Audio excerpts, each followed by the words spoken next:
The scent of jasmine lingered in the air that night, the same perfume I'd bought Clara for our anniversary.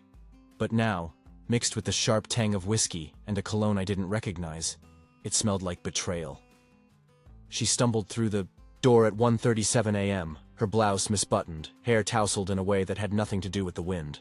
Our daughter's stuffed unicorn peeked out from her oversized purse, and for a moment I pretended this was normal, that she'd just been working late, that the shadow of another man wasn't clinging to her like a stain. "Hot yoga again?" I asked, my voice steady, too steady. She froze, keys dangling from her hand. "Tom, it's not what... Save it." I held up her iPad, still open to the iMessages she'd forgotten to delete. "Jen, yoga. Your ass looked insane in those leggings. Can't wait for Friday. Clara. Meet me at the usual spot. Bring the handcuffs this time." The silence was suffocating. 2 weeks earlier, Lily's 7th birthday party. Balloons, cake, the shrill laughter of children. Clara had been distant for months, but that day, she'd been present. She'd twirled Lily in her princess dress, kissed the frosting off Noah's nose, and for a fleeting moment, we felt like a family again. Later, as we cleaned up, she'd hugged me. Really hugged me, for the first time in a year. "I'm sorry," she whispered into my shoulder. "For what?" She pulled away, eyes glistening. "For everything. I should have asked more questions." The unraveling, the man's name was Jason. 26, a personal trainer with a sleeve tattoo and a BMW he couldn't afford. Clara met him at the gym where he'd praised her deadlifts and handed her protein shakes laced with promises. "It was just sex," she said, pacing the kitchen, her voice cracking. "It didn't mean anything." I stared at the divorce papers she'd already printed. "You planned this. While I was reading bedtime stories, you were Googling how to leave your husband." She flinched. Our son's voice cut through the tension. "Daddy? Why is Mommy crying?" Noah stood in his dinosaur pajamas, clutching Mr. Snuffles, the bear I'd won for him at the county fair. Clara lunged for him, but he shrank back. "It's okay, buddy," I said, hoisting him onto my hip. His small arms tightened around my neck. "Mommy's just tired." The aftermath, she left on a Tuesday, took her designer luggage, half our savings, and the photo album from our wedding. The kids' screams echoed through the house as her Uber pulled away. For months, I drowned in the chaos. Lily developed a stutter. At parent-teacher conferences, her teacher showed me drawings of our family. Clara's face scribbled out in black crayon. Noah started hiding food under his bed. "In case Mommy takes the fridge too," he whispered. Clara's Instagram became a highlight reel of her new life. Jason's arms around her at rooftop bars, my children stiff and unsmiling in matching On Stepdad Goals t-shirts. Then, on a rain-soaked November night, the doorbell rang. The return. She stood on the porch, drenched and shaking. No trace of the woman who'd left us. Jason's BMW idled at the curb, music blaring. "He took everything," she choked out. "My money, my jewelry, even Lily's birth certificate." I stepped outside, the cold biting through my shirt. "And the baby?" Her face crumpled. There was no baby, just a cyst. He said it was my punishment. Behind her, Jason revved his engine. "You forgot this, bitch!" he yelled, tossing her purse into the mud. It burst open, scattering tampons, lipstick, and a tiny pink hair clip. Lily's favorite. Clara sank to her knees, sobbing. "I have nowhere else to go." The choice. What would you do? Let her sleep on the couch? Call the police? Slam the door and pour a drink? I did all three. I let her sleep on the couch. Not out of kindness, because I wanted her to smell it. The stale coffee grounds in the trash. Noah's peanut butter fingerprints on the fridge. Lily's ballet shoes abandoned by the door. The pink satin fraying. All the mundane details of the life she'd thrown away. At 3 a.m., I heard her crying. Not the performative sobs she'd used during fights, but raw guttural noises, like an animal caught in a trap. I almost went to her. Almost. Then I remembered Noah's face the morning she left. Did I make Mommy go away?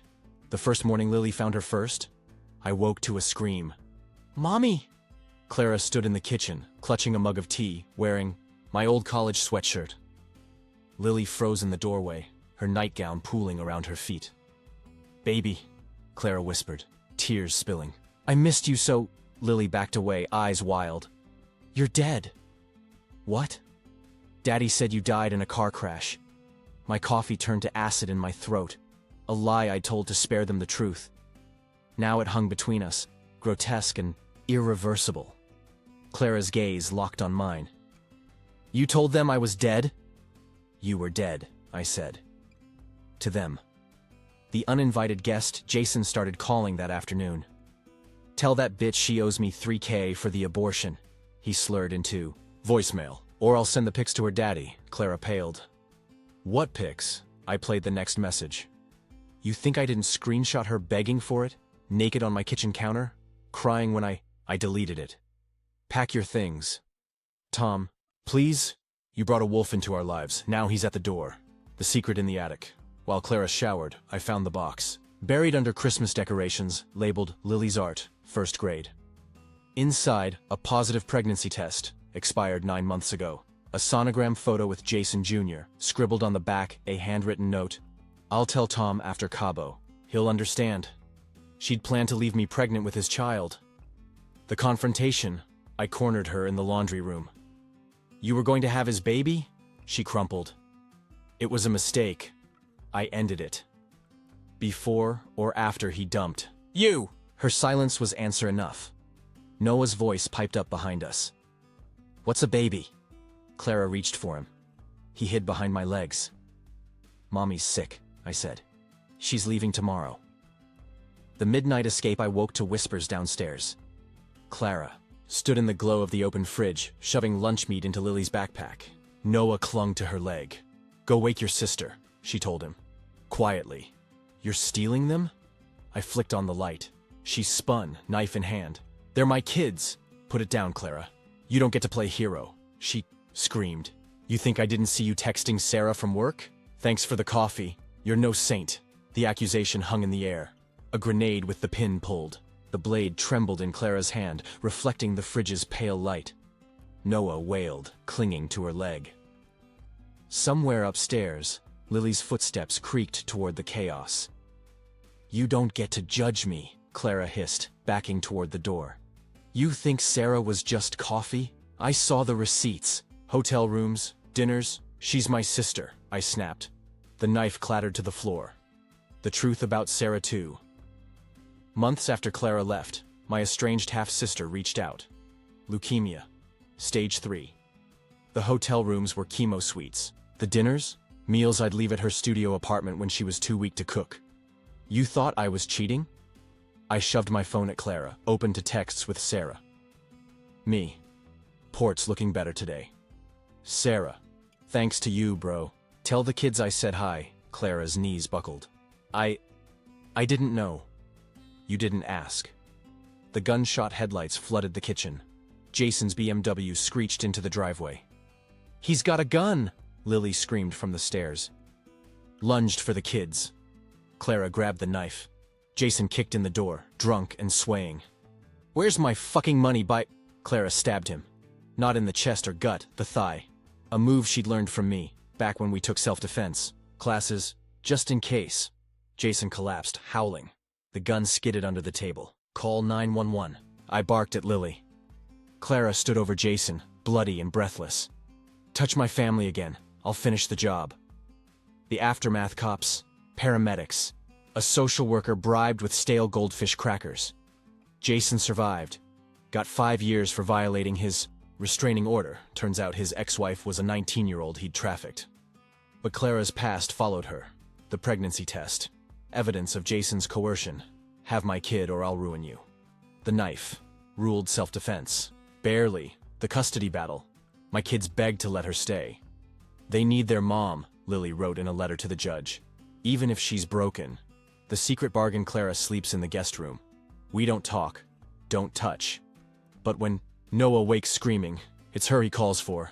Last night I found her in the backyard burning every photo of Jason. I'm sorry, she said, ashes clinging to her tears. I handed her a beer, the brand she used to hate. So am I. Jason's revenge he called collect from prison. Miss me, princess? Jason drawled. Your daughter's got my eyes, huh? I gripped the phone. Lily's mine. You sure? Clara was real friendly during those yoga sessions. A lie. Lily was born 3 years before they'd met, but the seed was planted. That night, I swabbed her cheek while she slept. The test, the DNA results came back on Lily's 10th birthday. 99.9% probability of paternity. I vomited in the clinic bathroom. Clara found the report in my desk. You thought she was his. Were you ever going to tell me? She slapped me. Hard. She's yours. Always has been. Then she dropped the bombshell. I was pregnant twice. The second baby. The miscarriage happened 6 months into our marriage. I'd been on a business trip. You said you had food. Poisoning, I muttered. I was scared, she screamed. You didn't want kids yet. I took the pills and bled alone in a Motel 6. Noah's voice cut through the rage. Why's mommy crying?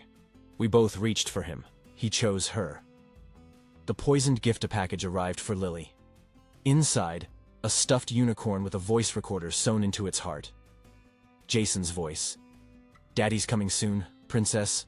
Clara burned it in the yard. The plastic melted like a scream. That night, I found her scrubbing Lily's skin raw in the bath. His smell won't come off. The ultimatum, the social worker gave us 48 hours to decide. Surrender custody, for the children's safety. Testify against Jason, and risk his gang's retaliation. Disappear. New names, new lives. Lily packed her own bag.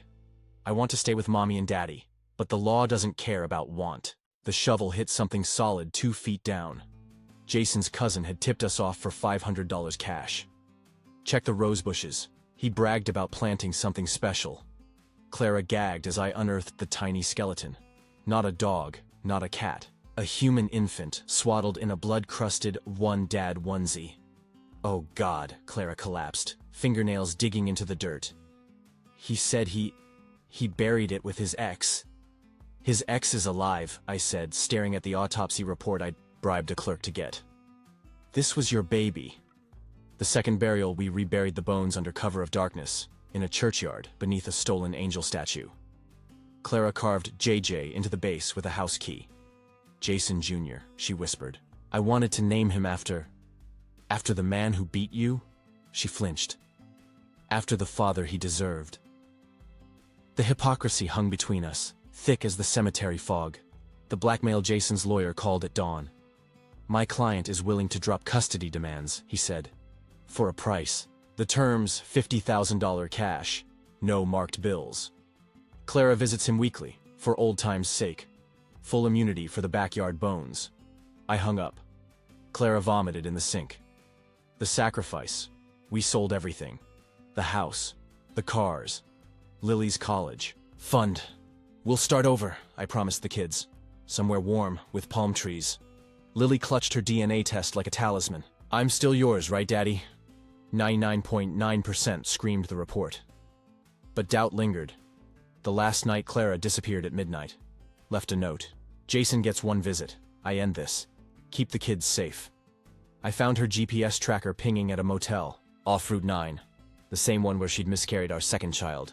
The bloody truth police found Jason first. Throat slit. Tongue cut out. A Polaroid of Clara's wedding ring shoved down his throat. Clara sat in the bathtub, wrist slit, wearing the dress she'd worn on our first date. Her suicide note. Tell Lily the unicorn was from me. Tell Noah his hands are magic. Tell Tom. I'm sorry I wasn't stronger. The lie we live. The kids think she's in rehab. I drink her vanilla perfume straight from the bottle. Sometimes when the moon hits the backyard just right, I see her digging. Not for bones, but for the family we buried long before Jason.